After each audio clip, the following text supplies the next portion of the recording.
వీక్షకులందరికీ నమస్కారం. మన ఛానల్కి స్వాగతం. ఈరోజు సీరియల్లో జరగబోయే ఆసక్తికరమైన విషయాల గురించి తెలుసుకునే ముందు, మీరు గనుక మొదటిసారి మా ఛానల్ని చూస్తున్నట్లయితే వెంటనే సబ్స్క్రైబ్ చేసుకోండి.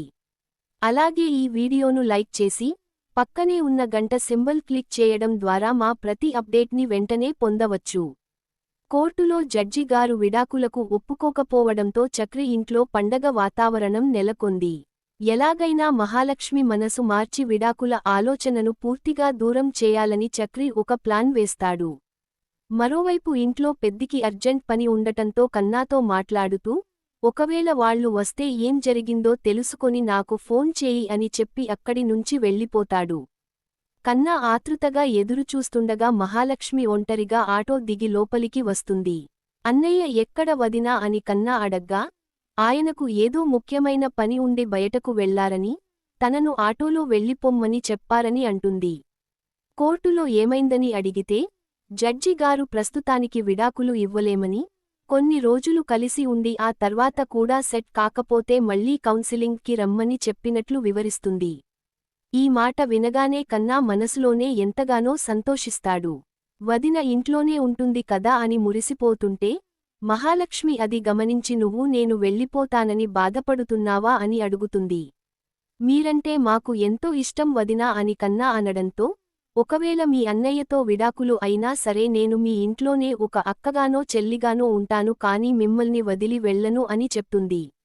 దానికి కన్నా స్పందిస్తూ మాకు మీరు వదినలాగే ఉండాలి, వదిన అంటే అమ్మతో సమానం అని ఎంతో ప్రేమగా అంటాడు. ఇదిలా ఉండగా, చక్రి ఎలాగైనా ఈ విడాకుల కేసును మహాలక్ష్మి చేతే వెనక్కి తీయించాలని నేరుగా పోలీస్ స్టేషన్కు వెళ్తాడు.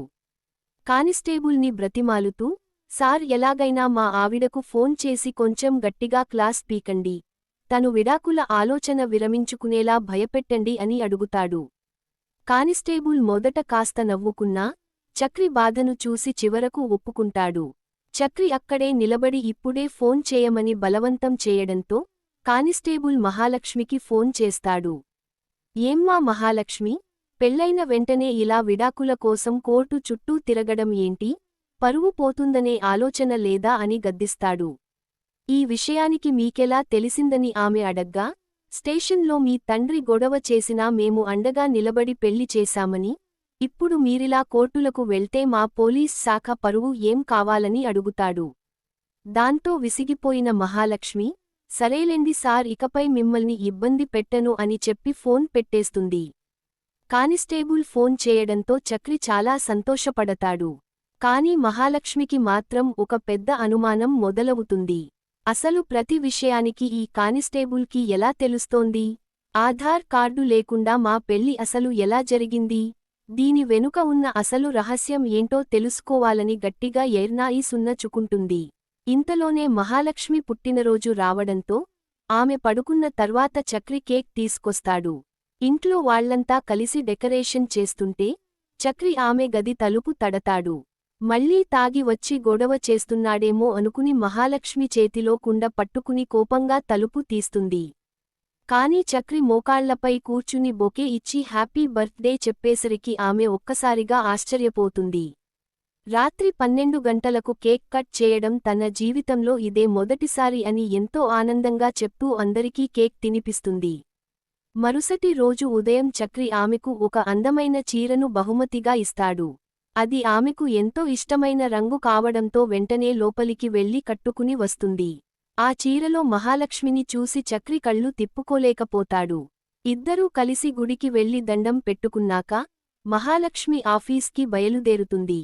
ఆఫీస్లో బాస్ వివేక్తో పాటు మిగిలిన ఉద్యోగులంతా కలిసి ఆమెతో కేక్ కట్ చేయిస్తారు. ఆ తర్వాత మహాలక్ష్మి అర్ధరోజు సెలవు అడిగి పోలీస్ స్టేషన్కి వెళ్తానని చెప్పడంతో, వివేక్ స్వయంగా తన కార్లో ఆమెను స్టేషన్కి తీసుకువెళ్తాడు. స్టేషన్కి వెళ్లిన మహాలక్ష్మి కానిస్టేబుల్ని నిలదీస్తుంది. సార్, ఆధార్ కార్డు లేకుండా అసలు మా పెళ్లి ఎలా చేశారు? కోర్టులో లాయర్ నన్ను చాలా మాటలు అన్నారు. నేను పాకిస్తాన్ అమ్మాయినా కాదా అని కూడా చూడకుండా పెళ్లి ఎలా చేశారని అడిగితే, దానికి కానిస్టేబుల్ అసలు నిజం చెప్తాడు. మీ పెళ్లి రోజు నీ ఆధార్ కార్డును నీ మొబైల్లో చూపించింది మీ భర్త చక్రియే అని, ఆ నెంబర్ ఆధారంగానే పెళ్లి రిజిస్టర్ చేశామని చెప్తాడు. ఈ నిజం వినగానే మహాలక్ష్మి షాక్ అవుతుంది. తన దగ్గర ఆధార్ కార్డు ఉండి కూడా విడాకుల సమయంలో లేదని ఎందుకు అబద్ధం చెప్పాడో ఆమెకు అర్థం కాదు. ఇంటికి తిరిగి వచ్చిన మహాలక్ష్మి తీవ్రమైన ఆలోచనలో పడిపోతుంది.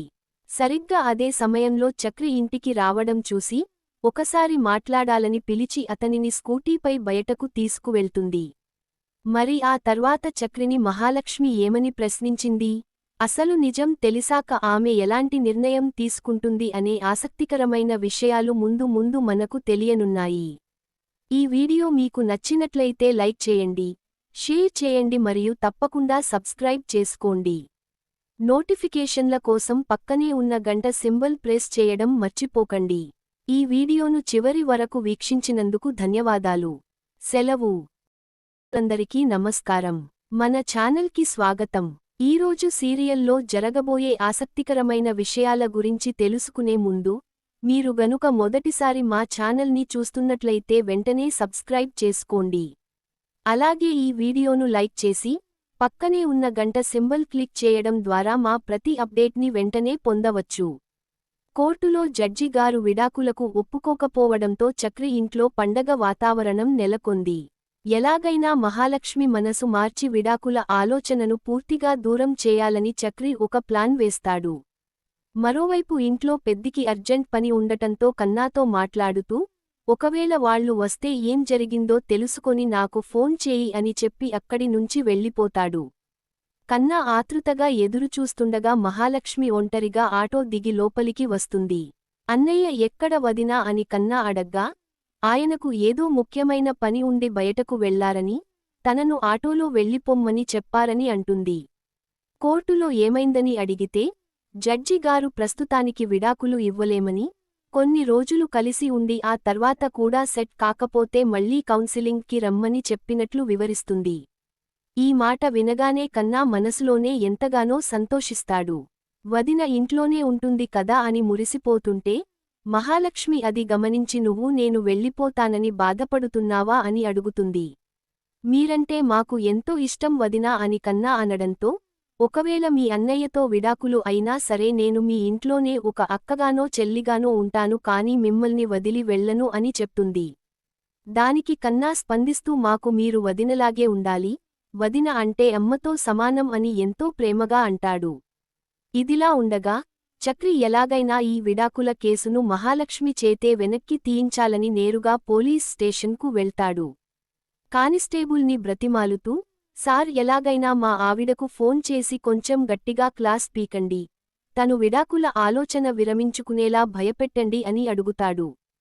కానిస్టేబుల్ మొదట కాస్త నవ్వుకున్నా, చక్రి బాధను చూసి చివరకు ఒప్పుకుంటాడు. చక్రి అక్కడే నిలబడి ఇప్పుడే ఫోన్ చేయమని బలవంతం చేయడంతో కానిస్టేబుల్ మహాలక్ష్మికి ఫోన్ చేస్తాడు. ఏమ్మా మహాలక్ష్మి, పెళ్లైన వెంటనే ఇలా